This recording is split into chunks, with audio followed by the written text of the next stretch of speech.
मेरे सीधे हाथ पे जो बिल्डिंग है गुरुद्वारे की, वो शाही कोतवाली थी। क्या थी? शाही कोतवाली। शाहजहां ने यहाँ शाही कोतवाली बनाई थी, कचहरी और अदालत बनाई थी।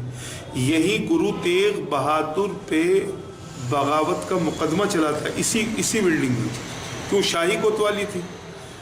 अब मुकदमे के बाद उन पे जुर्म साबित हुआ, उनको यहाँ शहीद किया गया, फांसी दी गई उनको। फिर उसके बाद सिख क्या साबित हुआ? मुझे हिंदी नहीं आता। हाँ, बगावत मतलब बगावत उन पे देशद्रोही का मुकदमा चला था। अच्छा। कि ये इन्होंने बादशाहत के खिलाफ बगावत की है, बादशाह के खिलाफ बगावत की है। अच्छा, ये मुकदमा भी बादशाह ने नहीं चलाया था, खुद उनके भाइयों ने। किसके भाई ने थे? गुरु तेग बहादुर के भाइयों ने। ये बाकायदा लिखा हुआ है किताब में। अच्छा। कि उन्होंने मुकदमा दायर किया, मुकदमा खारिज हो गया, लेकिन फिर वो दोबारा लाए कि नहीं, ऐसा नहीं है, चले। तो वो चला फिर यहाँ। उसमें बादशाह का भी कोई कसूर नहीं है, वो तो हर जगह अदालत अपना काम करती है। तो उन पर मुकदमा हुआ। फिर यहाँ उनकी एक निशानी बन गई, उनके साथ उनके चेले सब कुछ थे, मानने वाले लोग। तो यहाँ सिख भाइयों ने फिर उनकी निशानी के तौर पे शीशगंज के नाम से गुरुद्वारा बाद में।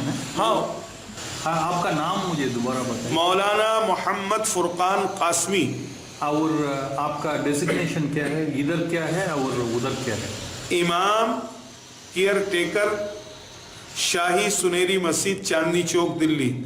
ये शाही का लफ्ज हमने बढ़ाया है इसमें, सुनहरी मस्जिद इसका नाम था।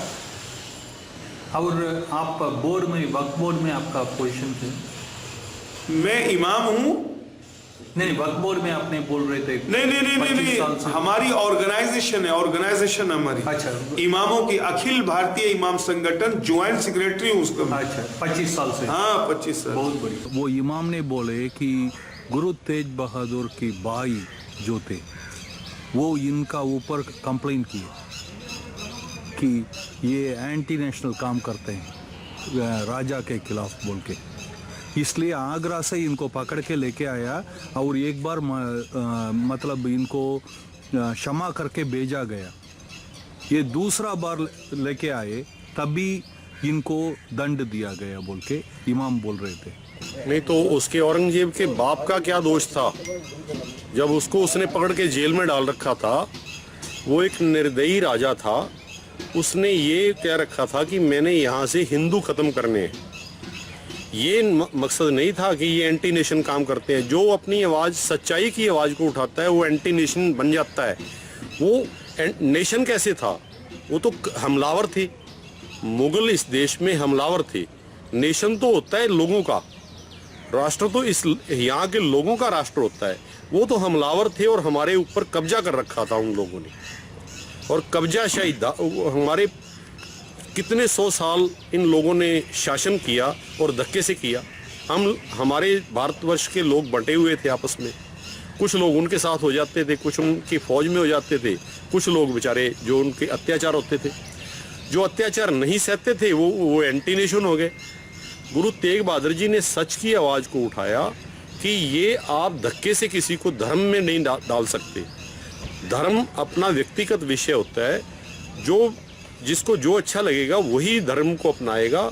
आपके कहने से आप शासक हो इसलिए सारी दुनिया मुसलमान हो जाए, ये हमें कबूल नहीं है।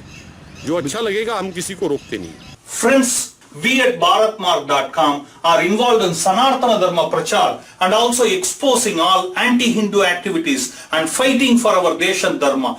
Join hands with us by liking www.facebook.com/bharatmark page, also at Twitter at bharatmark, and YouTube just by subscribing, also clicking on that notification button to get an instant update as we post important updates and videos. You can also become the part of our WhatsApp club to get one dharmic message a day which goes around the world by sending us a message at +1 647 964 4790.